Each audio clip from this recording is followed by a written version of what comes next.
Hello, my name is Shirley Self, and I'm here to talk astrology. I came to astrology in 1970, and at the time I was studying psychology. I was trying to figure myself out and my children out and everything out, not making much headway. I'd been at it for 2 or 3 years when a friend of mine offered to do my horoscope for me. She's just beginning, and so she cookbooked my chart right out of Isabel Hickey. And when she and Isabel came to my T-square, my cardinal T-square that includes the Sun and the Moon and Mercury and Pluto and Saturn and the node, and when they delineated that one for me, I was blown away. I'd been looking for information of this type, all through psychology and not finding it.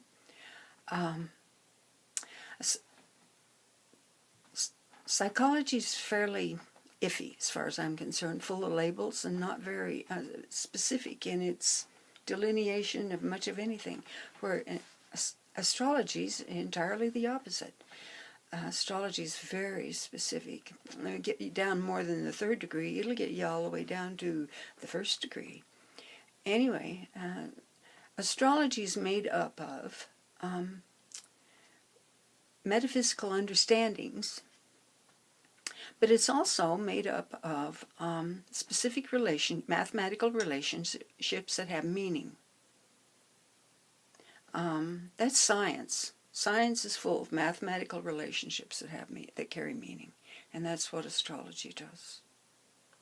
And since I was introduced to astrology, I've been studying various metaphysics, Kabbalah for about 25 years. And, of course, Tarot, which goes along with Kabbalah, all fit together, I think. And but back when I was studying for grades, back when I wanted to get a degree, and they didn't get a degree, they didn't give a degree at the time. I think they might now give a degree in everything, which is what I was studying. I still haven't finished studying geology. I didn't take geology in college, and I regret that deeply. Anyway, what I did study in college that was so helpful was anthropology. Anthropology helps you to take a step back and look at your own culture.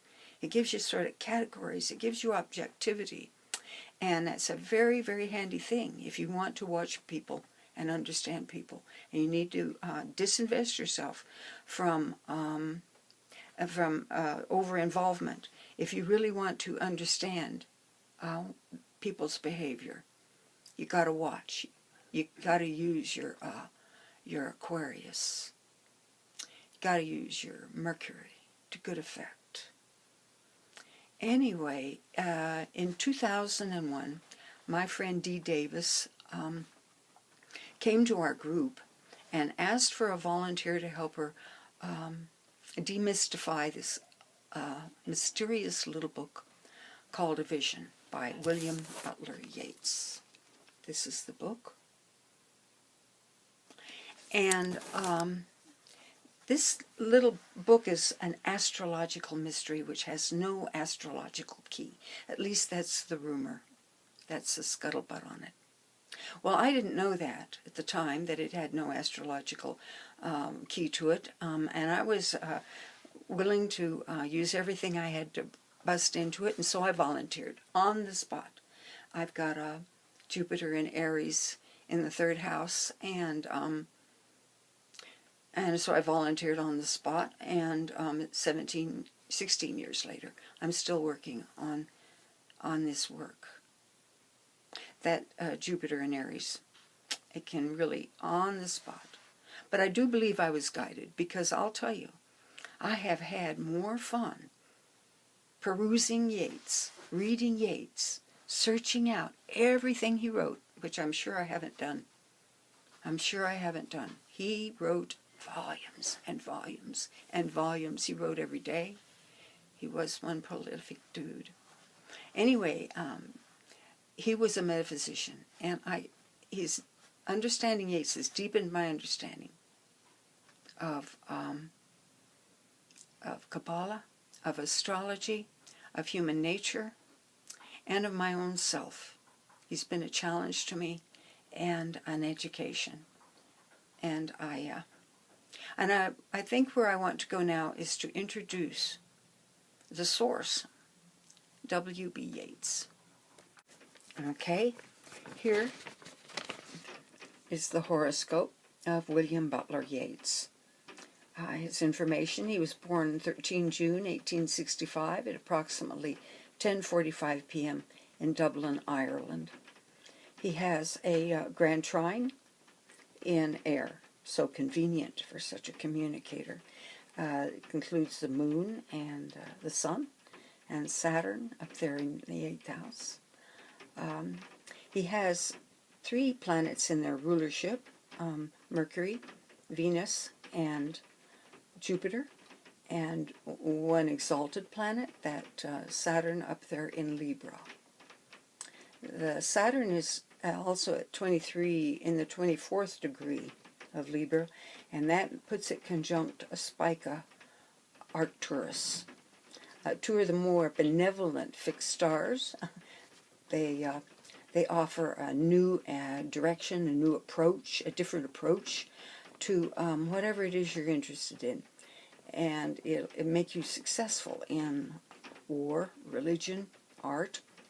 And Yeats participated in all those activities successfully in religion and art, not so successfully in war. His war went on for another 100 years.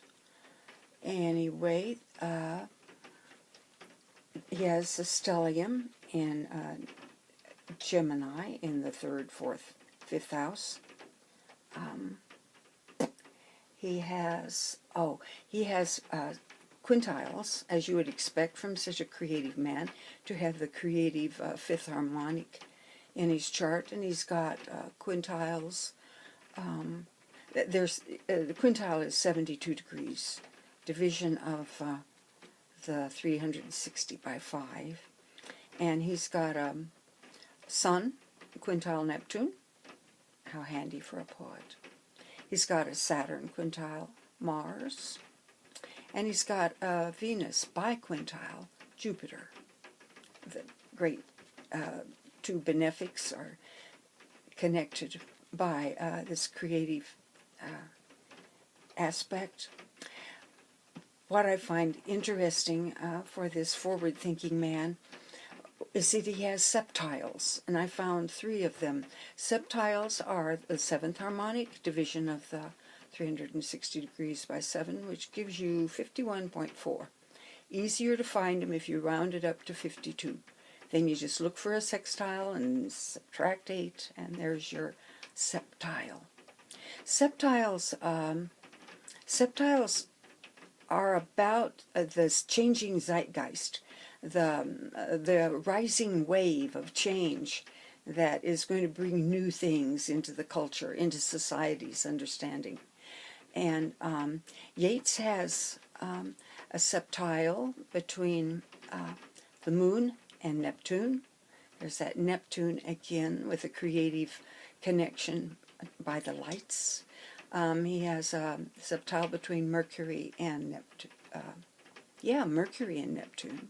And he has a septile between Mars and the Sun. And so this man, what he did transformed the culture. He was very active in the Irish, the regeneration of the Irish culture and Irish consciousness. Anyway, we come to 1917, and what is happening in 1917 is he's 52 years old. The sun has progressed past that Mars. Let me show you that again. The sun has progressed past the Mars, and also up there is transiting Neptune, has just crossed the descendant and is coming up to conjunct the Mars, and a transiting Saturn is coming to cross the whole thing in, and it would be active, the Saturn transit would be active in summer and fall of 1917. Now, what made this so interesting for him was that he felt that his powers were beginning to fade. He had said he had come to 50 years and must now endure the timid sun. But he saw in this Saturn transit opportunity for renewal. Let's look at his horoscope again. A poet needs a muse, and here's his muse. It's a Venus-Pluto conjunction in Taurus. It's this muse was represented in his life by Maud Gonne. He had fallen in love with her at a very early age. He'd seen her, first time he ever saw her, she was all dressed up and wearing a beautiful hat and standing in front of a blooming apple tree. I think it was an apple tree. And he just lost his heart, lost his head too. Notice the Venus is very much very much squared to this this Mars, meaning that she had eluded him. He'd chased her for 25 years or so, and she had managed to elude him, and this great frustration, great tension, this Venus-Mars square, it inspired beautiful poetry, some of the most beautiful poetry in the English language.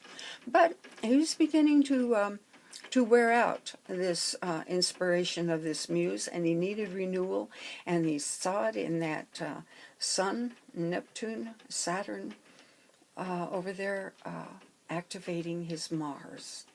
This was going to give him, if he could do it, if he could find somebody to marry him before Christmas in 1917, he would have a permanent partner, a permanent muse.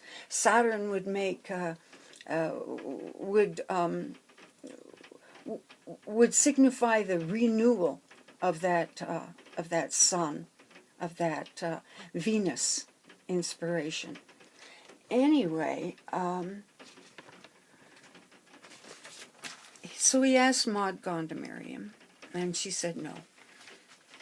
Maud was into the war. She was into the Irish Rebellion.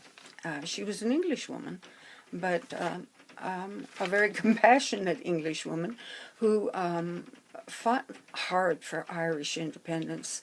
And she really, if Yeats was going to be her partner, he'd had to take up the gun. That's all.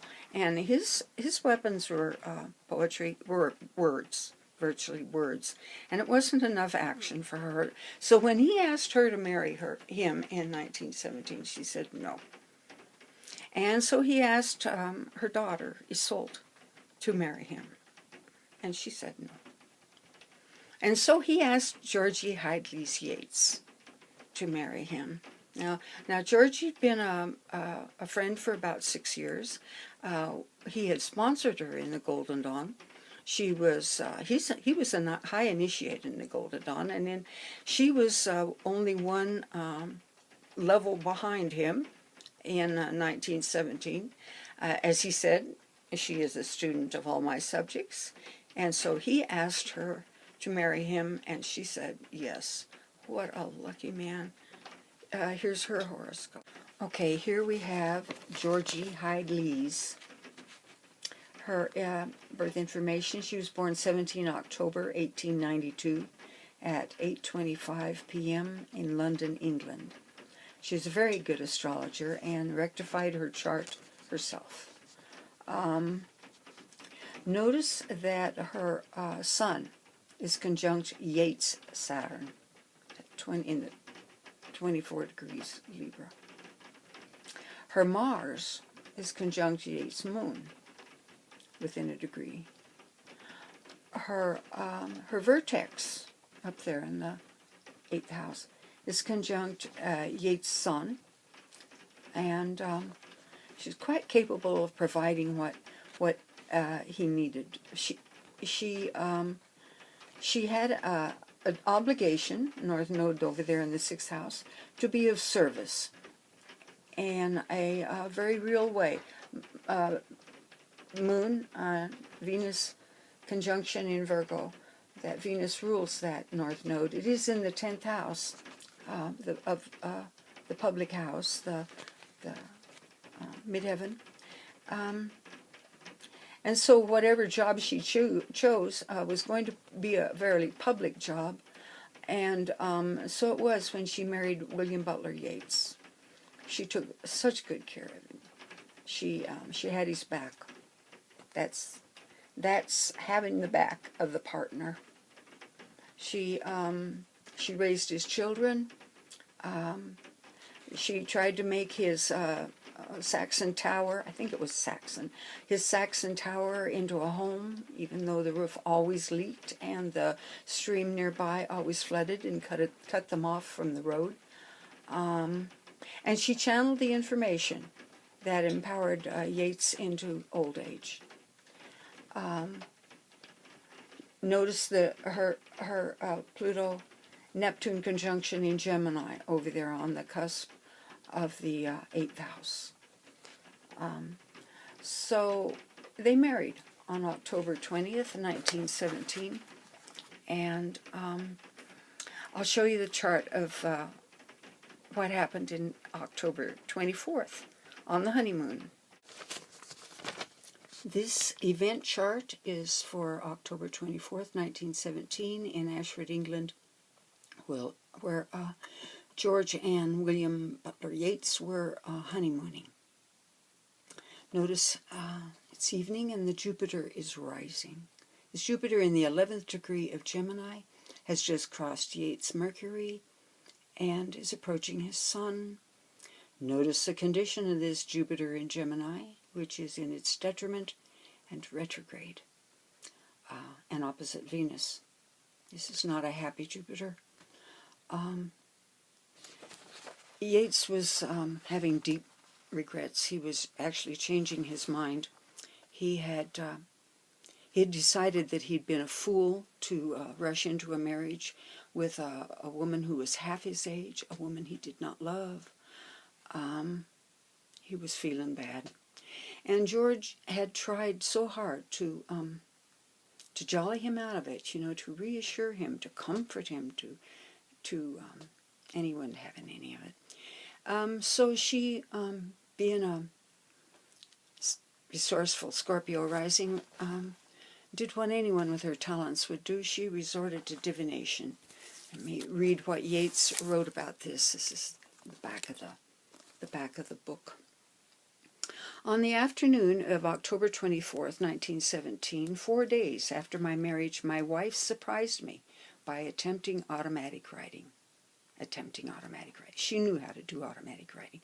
All of the attendees in the Golden Dawn studied all of different sorts of divination, and automatic writing was one of them. Anyway, what came in disjointed sentences in almost illegible writing was so exciting, sometimes so profound, that I persuaded her to give an hour or so day after day to the unknown writer, and after some half-dozen such hours offered to spend what remained of life explaining and piecing together these scattered sentences. No, was the answer. We have come to give you metaphors for poetry. Well, Yeats and Georgie continued this channeling for another 7 years. Yeats pulling the information out by asking questions. That's his Jupiter, asking the questions, and whoever was on the other side, speaking through Georgie, would either give him an answer or say, it's not my realm of expertise, you should wait until somebody else comes. And there were several different entities who all provided different varieties of information. Anyway, Georgie and William put together from this channeling the information that they published in A Vision in 1925. And I would like to say that this book was received with great acclaim, but it was received with, what the hell is... Anyway, so Yeats worked on it some more and republished it in 1927 to not great acclaim, but more like. And what the book does is it purports to delineate the reincarnational journey of the soul. It's the secret of human destiny. The system supposedly tells you where you are in this journey. What is your area of study? What's your job? What are you doing here in this lifetime? Anyway, the book doesn't do a very good job of that at all. And the problem was that Yeats was a politician. Now, I don't want to badmouth politicians. He was trying to do a good job. He was Senator of Ireland, the new Irish Senate, and he was vigorously attempting to separate church and state.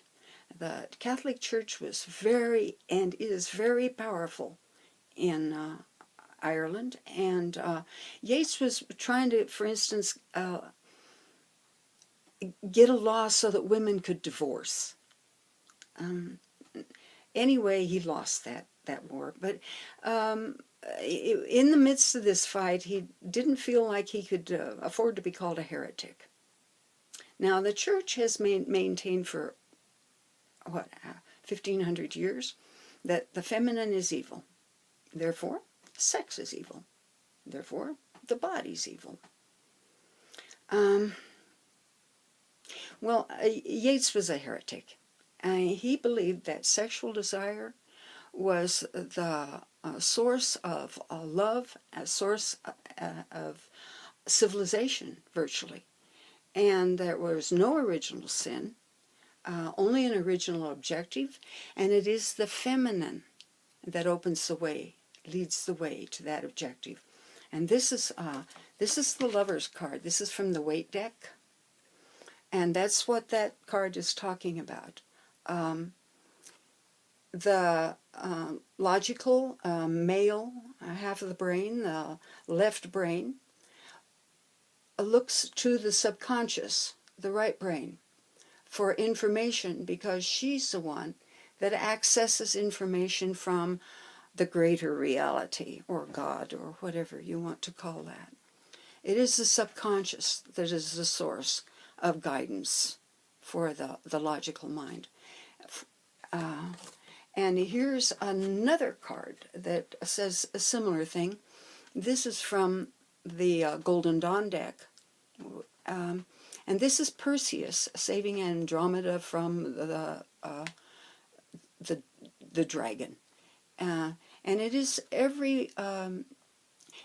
everyone's Mars must rescue everyone's Venus. Your own Mars must rescue your own Venus from being co-opted, from being used, squandered, wasted by the powers that be. And that's what that one is about.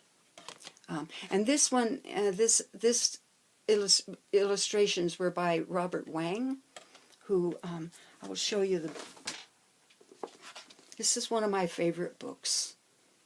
I recommend it highly. And in this book, Robert Wang discusses 4 different tarot decks, including Crowley's deck, which is one wild deck, a little too wild for me. I have trouble. It's a touch overdone for me. My Mercury in Capricorn wants things a little simpler. Anyway, I recommend that book highly. I'm hoping it's still in print. Probably can find it on Amazon. Anyway, that's why Yeats' book is, he was a heretic and didn't want anybody to know it. And so he wasn't up front in a vision. And